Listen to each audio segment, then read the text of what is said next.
kuba kwizinto ezithi ngenxa yemfuno zesisitya udala zicompromise le nto iphethweyo yexabiso ngaphakathi. Yebo, so izinto ke ufuneke singazithi sibethe ngoyaba ezilonge hayi mntanami ukufunde kubalulekile kuthethwe ngezinto zikhona. Kodwa ke njengoba ndinikwa le ndinezinto ke ezithi qatha kakhulu ezinganintsanga bona bathi ndizama ukuyiqoqa le ntetha. Kuthi qatha kakhulu Yolanda amazwi endikomba yonke le ntetha isekelezelwe phezu kwamazwi athi uma bekhumbula uma bekhumbula Israel ababephuma kulo abeya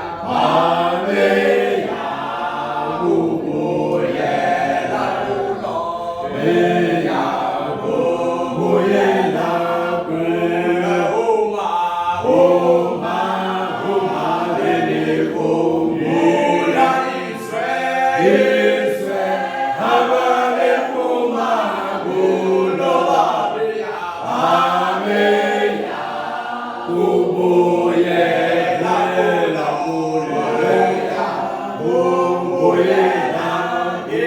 baba bethatha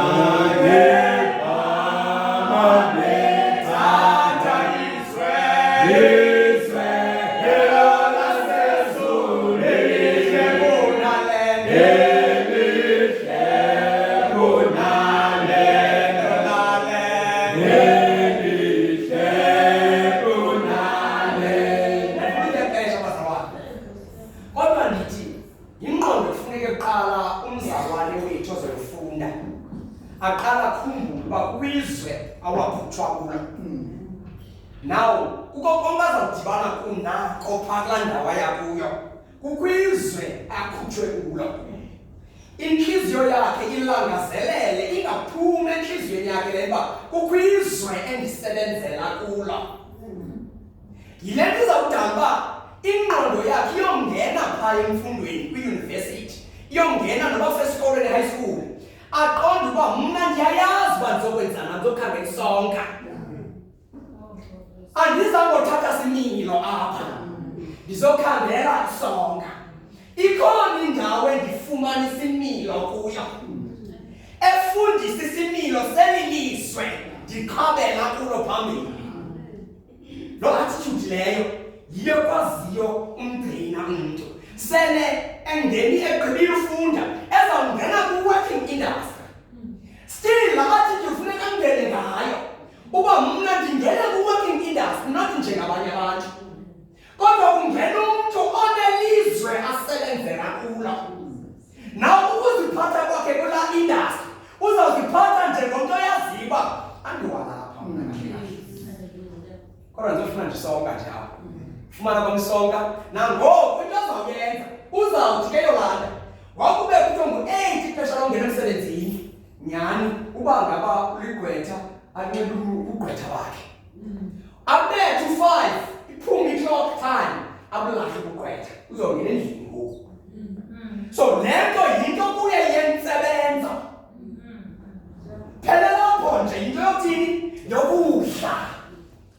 Emveni koba ephumile phaa ipheli kamba nomntu othi gqwetha yukani ndiligqwetha kanti ndilibala naloo nto uba ndiligqwetha, because kum le nto ayonto isengqondweni kakhulu kuba ndiyayazi uba ndayoyithanda okwenza le nto for uba ndithini ndidle ngayo. Mamela ke Mayobi, njengoba ke ndiyakwazi dakwethu ngumntu oxabise kakhulu kakhulu. Kukho ke le nto ndifuna nje uba sewufunda nabanye bezawufunda besaqhubeka bayigcine kule nto ndiyithethayo. Kukho intetha apha umbono ke wahlupha uNebukadnezar impela ebona isitali. Ayijonge esi sitali, esi sitali umntu asihle asijongile, but ke ngoku esi sitali uqabele uba lo mbono mane ubuya wesi sitali kodwa kawukhandi uthini lo mbono. Kuthiwa kubizo zonke izazi ezaziwayo imagician zonke uthi kwicondition yakhe mamelani andizulixelela uba ndibhubhe ntoni. Ndifuna nina nindixelele uba ndibhubhe ntoni, ogqiba undixelela kwenu nibe senindixelela ithetha uthini. Ndibaqinda abantu abangamaxhoba bamxebane. Ndifuna uzikhala le nto uba xa undixelele ndibhubhileyo. Kuthiwa ngenzenza zesibetishela.